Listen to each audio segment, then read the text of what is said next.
Hey everyone, it's your guy back with another hard-hitting reality check.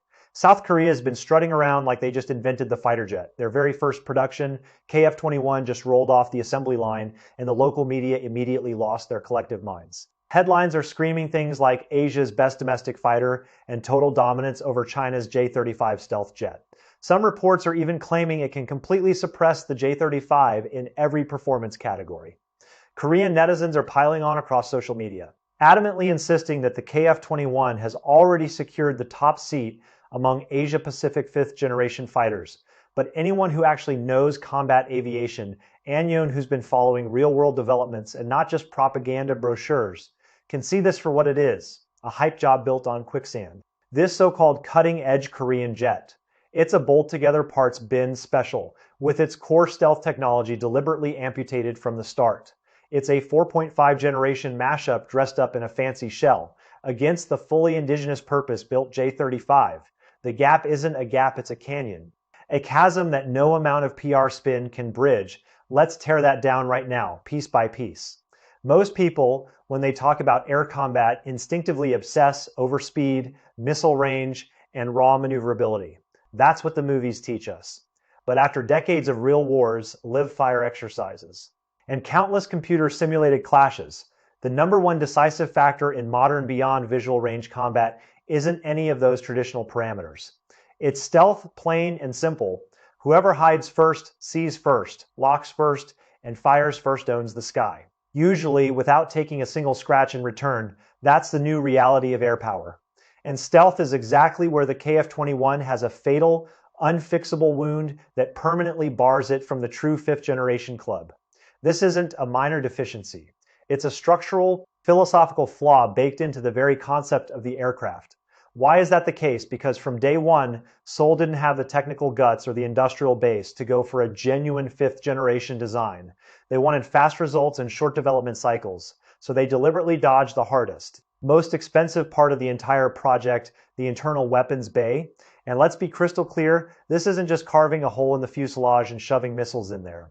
It's a total systems nightmare that involves re-engineering the entire aerodynamic layout, recalculating radar cross-section, shaping from scratch, designing new launch control mechanisms, and reinforcing the airframe structure to handle all the stress. That internal bay is what separates a real 5th-generation fighter from a well-marketed pretender. For those who don't fully grasp the engineering hell of an internal bay, let me put it in the simplest possible terms. A fighter jet at Mach 2 is like a supercar flying at full tilt, except the air around it is trying to tear it apart. Opening that bay at those speeds is like flinging open the car doors at 200 miles an hour on a highway. Except you have to do it without losing aerodynamic control, without causing violent airflow disruption, without having the missile hit the fuselage on the way out, and while keeping your radar signature absolutely minimal during that split-second opening. That single engineering challenge stops 98% of countries cold. The list of nations that have actually solved it fits on one hand. South Korea didn't climb that mountain, they just looked at it, shrugged, and laid down at the bottom. What finally rolled out as the KF-21 still uses the oldest trick in the book. Semi-recessed hardpoints plus full external ordnance. 6 under-wing stations, 4 semi-recessed belly points. That means no matter how sleek you make the nose or how fancy the paint job looks, as long as those missiles, fuel tanks, and targeting pods hang out in the open air, your stealth advantage is absolutely dead. It's a 4.5 generation bird wearing a stealth costume for Halloween, and everyone with a decent radar can see right through it. Let's talk actual numbers because they don't lie and they don't care about national pride. According to officially released South Korean data, the KF-21's radar cross-section, that's RCS for those who know the jargon, falls somewhere between 0.3 and 0.5 square meters. Even their own domestic media, which usually hypes everything to the moon, can't spin that. They reluctantly admit the number fluctuates from 0.1 to a full 1 square meter depending on configuration. That's a modest improvement over legacy 4th-generation fighters. Sure, Islol, give them that. But in the 5th-generation world, that number is an absolute joke. The real global standards, the J-20. Our own F-22 Raptor and the F-35 Lightning have long pushed RCS down to the 0.001 square meter level. That's not a slight margin, that's a difference of hundreds of times. Hundreds. In radar physics, that's the difference between seeing a giant truck and seeing a small bird. It's the difference between getting locked up at maximum range and being completely invisible until it's too late. And the KF-21 stealth problems don't stop at the missing internal bay. This is a systemic failure from nose to tail. A lot of folks assume you can just slap on some radar absorbent paint and call it a day. That is not how this works, not even close. The KF-21's panel gaps and access hatches lack the precision serrated edge treatments that are standard on every real 5th generation design. Its air intakes use an outdated, straight, swept-back conventional design that reflects radar waves like a mirror. The engine exhaust nozzles have zero infrared suppression and zero radar shielding, so any heat-seeking or radar-guided missile can lock onto them from extreme distances. Its aerodynamic stealth shaping is full of holes and compromises, and the coating itself, its imported legacy ferrite carbon material that was cutting edge about 20 years ago. Today, it absorbs poorly across multiple radar bands, and worse, it has terrible durability in a coastal, humid, high-salt operational environment exactly where South Korea would fight. That coating peels, flakes, and degrades alarmingly fast. Maintenance crews have to constantly reapply it, driving up costs and downtime. At high speed, the airflow separation over the airframe rips that weak layer apart even faster, and radar reflections spike like crazy. It's a losing battle from day one. What does that all mean in real combat conditions? Let me paint you a picture. Professional radar tracking data shows that ground-based long-range early warning radars can lock onto the KF-21 at 200 kilometers. Advanced shipborne AESA radars, the kind carried by modern destroyers, get a solid weapons-quality track at 160 kilometers. So before the KF-21 even reaches the fight before, it can get into its own missile launch envelope. It's already painted, tracked, and effectively doomed. Any pretense of a surprise strike, any hope of penetrating defended airspace is pure fantasy. It would be a flying target long before it sees the enemy. Now let's shift our focus to the J-35, the very aircraft that South Korea is using as a stepping stone for their PR campaign.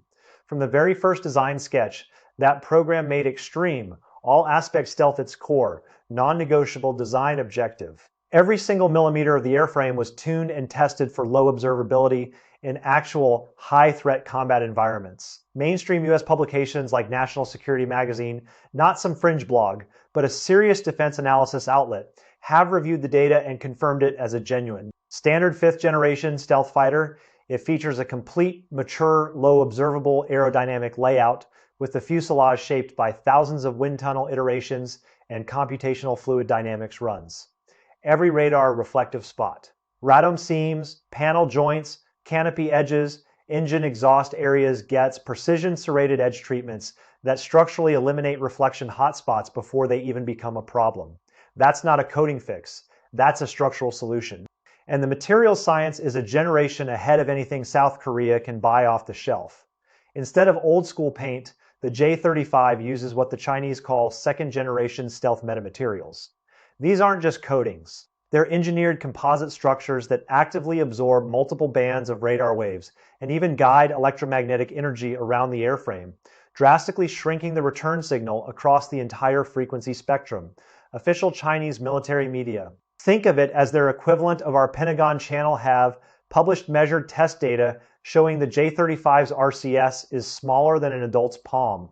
We're talking about 0.02 square meters and in optimal configuration as low as 0.012 square meters. That is real, combat viable. Top-tier electromagnetic stealth that can stand alongside anything the US, China, or Russia has fielded. That's the kind of number that keeps enemy radar operators awake at night. That stealth gap alone decides the fight before the first missile even launches. Think about it strategically. One side sees the other from over 100 kilometers out, the other is blind and guessing the whole time who wins that engagement. US military simulation data pulled from real red flag exercises in advanced wargaming gives a clear and unambiguous answer. The J-35 can lock the KF-21 at 120 kilometers, while the KF-21's effective detection range against the J-35 shrinks to under 40 kilometers. In plain English for everyone watching, the KF-21 likely never even knows where the threat is coming from before it gets nailed from beyond visual range. The combat error tolerance between these two generations isn't even in the same universe. It's like bringing a knife to a sniper duel, but it's not just about stealth combat power in the real world, depends on self-sufficiency, supply chain control, and real-world reliability under sustained pressure. And this is where the KF-21 totally collapses as a serious weapon system. Do you know its biggest hidden cancer? It's not really Korean. It's a global parts bin with only about 65% domestic content, and that 65% is mostly stuff like landing gear, cockpit displays, and non-critical structural pieces.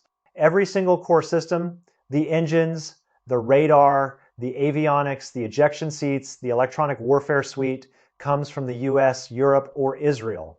Every critical component is controlled by foreign hands, foreign export licenses. And foreign political whims, let's break it down piece by piece so you see the real hand it's holding. The engines are twin General Electric F414G 400K units, the same basic core as our Super Hornet, but with less thrust. Each one puts out less than 9 tons of afterburning thrust. With a thrust-to-weight ratio below 9, that means no supercruise capability, poor high-speed dash performance, and compromised exit speed after launching weapons. In a kinematic fight, it's already at a disadvantage, and here's the real kicker under the US international traffic and arms regulations. For every single KF-21 produced, South Korea has to pay General Electric a $22.5 million license fee. That's not a one-time development cost, that's per airframe production numbers. Delivery schedules and per unit cost are all completely controlled by Washington. If the US State Department decides to tighten export restrictions for any reason, the entire KF-21 program grinds to a halt. That's not sovereignty, that's a lease. The avionics and sensor suite are an even bigger mess. It's a multinational jumble that would make any systems integrator cry. The main fire control radar is bought from Israel's ELTA systems, the ELM 2052 AESA. On paper, it claims a 200-kilometer detection range, but against a 1 square meter target in real-world atmospheric conditions. That drops to 160 kilometers with mediocre tracking accuracy and limited jamming resistance. The electro-optical targeting and infrared search and track systems come from European suppliers with their own data protocols. The ejection seats are British Martin Baker units, which are excellent on their own but don't talk to the rest of the system. The advanced data links and onboard electronic warfare systems are US sourced with heavy export controls and restricted source code. So what do you get? You get Israeli, American, British, and European black boxes all trying to talk to each other on the same airframe using different data formats, different security architectures, and different hardware interfaces. They don't integrate well. The result is low system fusion, sensor data can't combine into a single, coherent battlespace picture. Electronic warfare response is slow and fragmented, and overall situational awareness is deeply compromised. In a high-threat environment with intense jamming, that fragmentation can be deadly. And here's the absolute nightmare scenario in any real conflict, not a parade. Not an air show, but a shooting war if just one part supplier, say the US, Israel, or Britain, cuts off spares or revokes technical support for political reasons. The entire KF-21 fleet grounds itself within weeks, zero combat redundancy, zero surge capability, zero independent sustainment. It's a peacetime show plane, not a wartime weapon. Our own military would never accept that level of dependency, and neither should any serious Air Force. Now compare that to the J-35, which is 100% indigenous from the tip of its radome to the end of its tailpipe. Every single core component, the WS-19 engines, the AESA radar, the stealth metamaterials, the air-to-air missiles, the data links, the electronic warfare suites, the ejection seat is designed, tested, and manufactured inside China. No foreign dependencies. No choke points, no ATAR headaches, no export license delays. Production can scale at will based on their own defense needs. Upgrades happen on their own timeline without begging for foreign permission. And maintenance is fully domestic with local supply chains. That's what a real frontline combat aircraft should be. Love them or hate them, you have to respect that level of industrial independence because it gives them strategic agility we take for granted. The performance gap in power and weapons load is just as stark and just as one-sided. The J-35's twin WS-19s each push past 11 tons of thrust, giving over 22 tons total combined thrust and a thrust-to-weight ratio above 10. That means genuine supercruise capability flying at supersonic speeds without afterburners, which saves fuel and reduces thermal signature and outstanding kinematic performance. Whether in close-in dogfights or high-speed interception, and with its full internal weapons bay, The J-35 can carry six-fold FIN-PL-15 long-range air-to-air missiles internally, maintaining its stealth profile while carrying a heavy punch. That Chinese missile uses a dual-pulse solid rocket motor with a maximum range exceeding 200 kilometers and terminal reignition to chase down hard maneuvering targets. It has active radar homing, advanced countermeasures, and a high kill probability. The KF-21, stuck with external hardpoints that ruin its stealth, relies on the European Meteor missile as its primary beyond visual range weapon, with a max range of only about 150 kilometers and severe energy decay at the end of its flight envelope. That Meteor loses its energy and its solution fast. In a long-range shooting match, the KF-21 isn't even competitive. It's outranged, outgunned, and outstealthed before the first button is pressed. So maybe you're sitting there thinking, could the KF-21 catch up through rapid mass production and future block upgrades? The answer is still a hard, definitive no, because modern air warfare is about integrated systems, not solo duels, and that's a canyon the KF-21 will never be able to cross, no matter how much money they throw at it. A top fighter plugged into a full, networked battle management system is a totally different beast from one fighting alone with fragmented sensors and foreign limited supply chains. China has already built a mature, integrated sea-air combat system over the past 2 decades. Space-based reconnaissance satellites providing persistent global surveillance and targeting KJ-500 and KJ-2000 AWACS aircraft, networking the entire battle space in real-time, dedicated electronic warfare platforms for standoff jamming and suppression of enemy air defenses, and high-speed, low-latency data links sharing real-time targeting data across every node air, sea, ground, and space. The J-35 doesn't fight alone, it fights as a core node inside that system, receiving off-board targeting from satellites and AWACS, coordinating with drone swarms for distributed sensing and attack, and executing integrated manned-unmanned teaming for beyond visual range precision strikes and full-spectrum battle space dominance. That kind of system-level warfare, with multiple kill chains and redundant sensors, is something the KF-21, with its foreign limited supply chain and fragmented avionics architecture, simply cannot replicate no matter how many years or billions of dollars they pour into it. They're not even playing the same game, even if you strip away the system advantage and just look at testing, iteration, production rates. And lifecycle costs. The KF-21 still loses badly. A lot of people hype its development speed. Program started in 2016, first flight in 2022. Production announced in 2026, 10 years from paper to production. Wow, right? That sounds impressive until you dig into the details. That speed came from cutting corners and skipping critical work. Global 5th generation development standards, whether for our F-22 and F-35 or anyone else's, demand a minimum of 3,000 test flights before mass production can be responsibly declared. Those flights must cover extreme heat, extreme cold, high humidity, heavy electromagnetic interference, and severe weather conditions, everything a real combat aircraft might face in a global deployment. Those tests are meant to uncover structural flaws, equipment bugs, and performance limits that only show up under extreme stress. When South Korea declared the KF-21 ready for production, its 6 prototypes had completed only about 1,600 test flights, total barely half the standard. Multiple extreme environment test blocks are still blank or only partially completed. That means the production KF-21 rolling off the line today still carries a long list of undiscovered flight risks and technical vulnerabilities that could easily cause crashes, system failures, or combat losses. Combat stability, completely unproven. It's not a mature weapon. It's a beta test in metal. Production scale and fielding numbers are equally weak and completely inadequate for a serious air force. The first production batch is only 40 jets. According to South Korea's own public schedule, by 2032 they plan to have just 120 total in service. That's fewer than 15 jets per year for the next 6 years. That's not a serious Air Force buildup. That's a symbolic capability, a parade prop. You cannot fight a high-intensity conflict with 120 aircraft spread across multiple bases and missions, and cost the flyaway price of around $70 million looks modest on paper, but the total lifecycle cost over 30 years is brutal.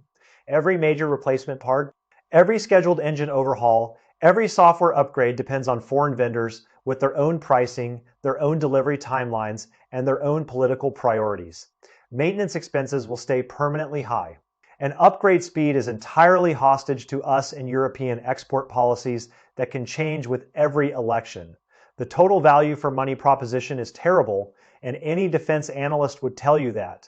The most embarrassing part is the KF-21's future roadmap, which is vague, slow, technologically uncertain, and already slipping behind schedule.